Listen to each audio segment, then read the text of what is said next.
오늘의 성경 이야기 시작합니다. 천국은 침노를 당하나니 그 침노하는 자는 빼앗느니라. 마태복음 11장 12절은 오랫동안 여러 신학자들에 의해 다양한 방식으로 해석되어 왔습니다.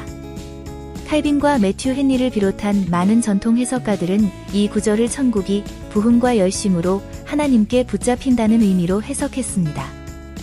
이러한 해석이 생겨난 배경에는 천국이 침노를 당한다 라는 표현을 문자적으로 읽었을 때 마치 하나님의 나라가 공격과 침략을 받고 밀린다는 오해가 생길 수 있다는 신학적 부담감이 작용했기 때문입니다. 하나님의 주권이 훼손되거나 사단에게 침략을 받는 것처럼 보일 수 있다는 우려 속에서 그들은 이 표현을 보다 안전한 의미인 열심으로 얻어지는 천국으로 해석하는 방향을 선택하였습니다. 그러나 본문을 당시의 역사적 상황과 예수님께서 이 말씀을 하신 맥락 속에서 살펴보면 침노를 당한다는 표현은 부흥이나 열심을 말하는 것이 아니라 전혀 다른 의미를 드러내고 있습니다. 예수님께서 이 말씀을 하신 시점을 들여다보면 세례 요한은 옥에 갇혀 있었고 예수님 또한 먹고 마신다는 이유로 술꾼이라며 조롱을 받고 계셨습니다. 예수님께서는 그보다 앞선 마태복음 10장에서 제자들이 사람들 앞에서 박해를 받을 것이라고 말씀하셨고 이어지는 마태복음 11장에서 피리를 불어도 춤추지 않고 슬피 울어도 가슴을 칠 줄 모른다고 외면하는 유대인들을 가리키시며 복음이 받아들여지지 않는 현실을 말씀하셨습니다. 그 당시의 배경은 부흥이 일어나던 때가 아니라 예수님이 배척당하던 때였습니다.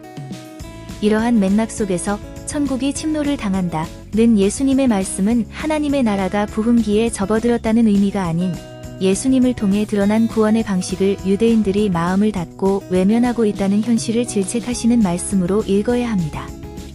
성경의 전체적인 흐름을 살펴보면 아담의 때부터 모세 시대까지는 하나님 보시기에 의로운 자가 구원을 받았으며 모세 이후부터 세례 요한이 오기까지는 율법을 지킴으로써 하나님의 구원으로 들어갔습니다.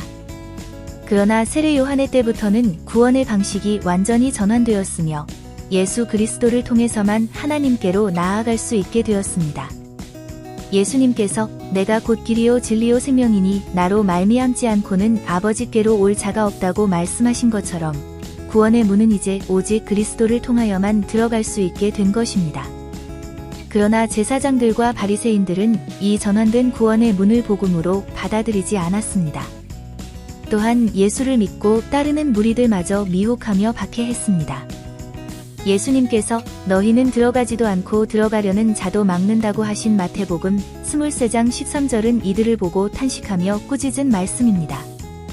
세례 요한의 때부터 지금까지 천국이 침노당한다는 예수님의 표현은 바로 이 장면과 맞물려 있는 말씀입니다.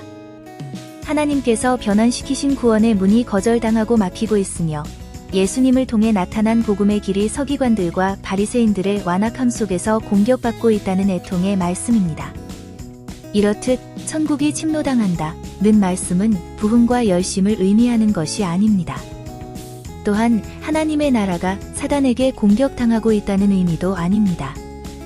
이 표현은 전환된 구원의 방식인 그리스도가 거절당하고 있으며 사람들이 예수님을 받아들이지 않을 뿐 아니라 오히려 구원의 문으로 들어가려는 이들까지도 막아서고 있는 현실을 말하는 것입니다. 이 말씀의 잘못된 해석은 세례 요한의 때부터 지금까지라는 중요한 전환을 보지 못하고 천국은 침노를 당할 수 없는 곳이기에 결론을 지어놓은 채 해석을 짜맞추어 발생한 문제입니다. 예수님께서는 자신을 외면할 뿐 아니라 예수님을 믿고 따르려는 무리까지 박해하고 피박하는 제사장들과 바리새인들을 바라보며 슬퍼하시고 세례 요한의 때부터 지금까지 하나님 나라가 배척과 거절을 당하고 있다고 말씀하신 것입니다. 예수님께서 보여주신 이 말씀을 통해 우리는 그 문을 여는 자로 예수님을 따르며 그분께로 나아가는 무리로 설 수 있기를 소망합니다.